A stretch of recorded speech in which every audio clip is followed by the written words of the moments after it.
sebelumnya kita telah membahas seperti apa teori daripada evolusi tersebut. Nah, Bapak mau menjelaskan bahwasanya kuda yang ada pada saat ini itu bukanlah bentuk kuda pada zaman dahulunya. Jika kamu suka video ini, jangan lupa beri like dan subscribe. Jangan lupa tanda lonceng.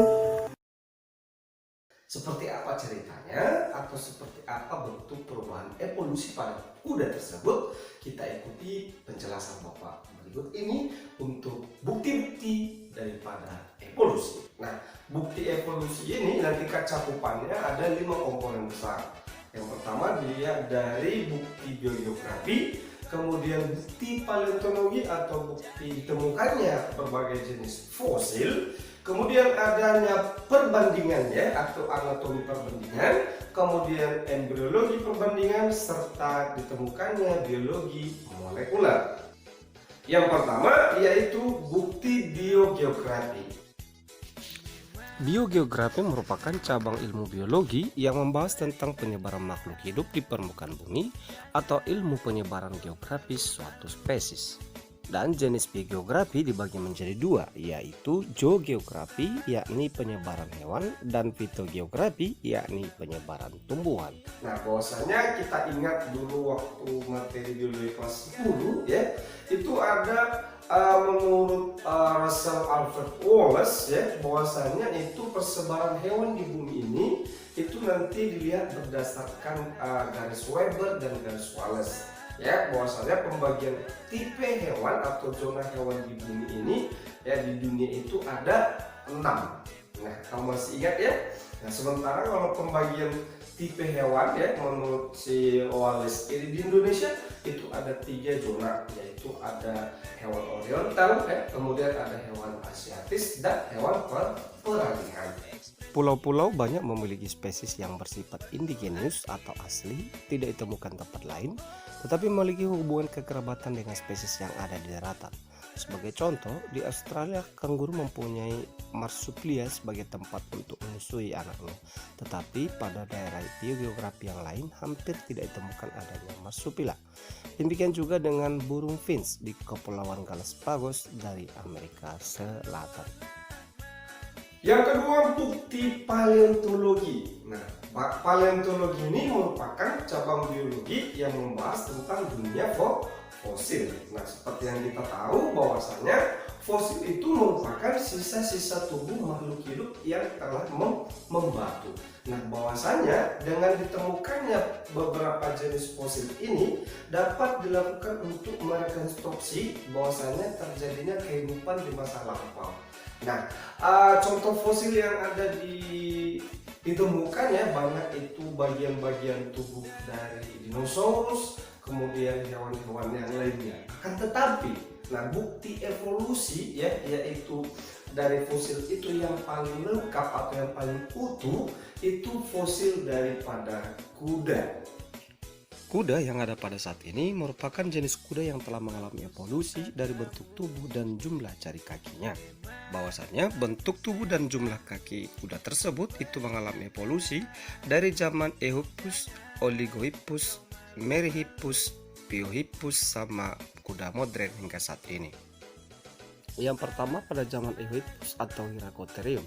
Ini muncul kudanya sekitar 50 juta silam, tinggi pundaknya mencapai 30 hingga 40 cm atau seukuran dengan tubuh kucing hingga saat ini dan memiliki 5 buah jari-jari. Kedua, zaman Mesohippus atau Oligohippus muncul sekitar 35 hingga 40 juta tahun silam dengan tinggi pundak mencapai 60 cm dan memiliki 3 buah jari-jari.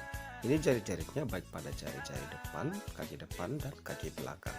Lalu yang ketiga untuk zaman Meryzohippus, bahwasanya ini muncul sekitar 25 juta tahun silam dengan tinggi pundak mencapai 100 cm atau 1 meter, memiliki 3 buah jari-jari di mana 1 dari 3 jari kakinya itu terdapat kuku besar. Nah, kemudian yang keempat itu pada zaman Pliohippus. Pliohippus muncul sekitar 5 hingga 10 juta tahun silam. Tinggi pundak mencapai 100 ataupun hingga 110 cm. Memiliki 3 buah jari-jari. Nah, bahwasanya sini perkembangan jari-jarinya tidak sangat berkembang. Lalu yang kelima itu zaman ukus, yakni zaman kuda hingga kuda modern saat ini. Muncul sekitar 2 juta tahun silam dengan tinggi pundak mencapai 160 cm dan memiliki jari-jari 3, namun ada satu kuku yang sangat besar. Bukti yang ketiga yaitu anatomi perbandingan. Nah, kita ingat dulu pokok pikiran evolusi menurut Darwin. Nah, bahwasanya di dalam dua individu ya tidak ada ditemukan yang sama persis ya dalam satu spesies. Yang artinya kalau dia satu spesies tidak akan ada makhluk hidup yang sama persis, akan tetapi punya yang namanya kemiripan. Kemiripan tersebut misalkan itu karakternya ataupun bentuk bagian organ tubuhnya. Contoh sederhananya itu pada manusia gitu ya. Di dalam satu keluarga misalkan 3 orang anak semuanya laki-laki ya, belum tentu semuanya wajahnya itu sama dalam satu keluarga. Atau dalam contoh lain yang kembar sekalipun ya itu belum tentu memiliki kemiripan 100% sama. Anatomi perbandingan ini nanti dibagi menjadi 2 bagian, yaitu ada namanya analog, kemudian ada yang disebut sebagai homolog. Nah, apabila nanti itu bagian tubuhnya ya, sifat fungsi bentuknya betul-betul sama, itu nanti yang disebut sebagai homolog. Adapun contoh homolog yaitu tangan manusia dengan kaki depan kucing serta sirip paus dengan sayap kelelawar. Bentuk tubuh sama tetapi fungsinya berbeda disebutlah dengan analog. Adapun contoh analog misalkan sayap kupu-kupu dengan sayap kelelawar, sirip ikan mas dengan sirip paus. Bukti yang keempat yaitu embrio perbandingan. Nah, bahwasanya proses perkembangan embrio pada berbagai jenis makhluk hidup yang kekerabatannya sangat dekat itu memiliki tahapan yang sama. Misalkan pada perkembangan embrio vertebrata.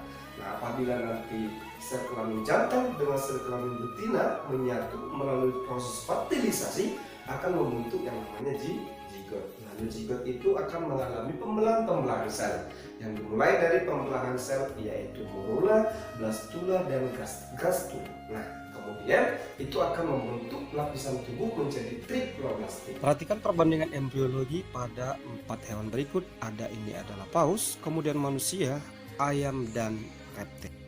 Bukti yang kelima yaitu biologi molekuler. Nah, bahwasanya proses pembentukan kehidupan ya untuk beberapa spesies itu dimulai dari komponen-komponen penyusun sel, ya kan? Nah, itu terdiri dari inti sel, kemudian di dalamnya ada organela-organela yang lain serta komponen kimiawi pendukung, misalkan itu asam nukleat. Nah, asam nukleat itu berupa DNA dan RNA. Nah, penelitian tentang genetik ini yaitu komponen asam nukleat itu ternyata dari dulu hingga sekarang itu sama konsepnya. Nah, bahwasanya ada DNA maupun RNA yang melalui proses pembentukan sintesis protein.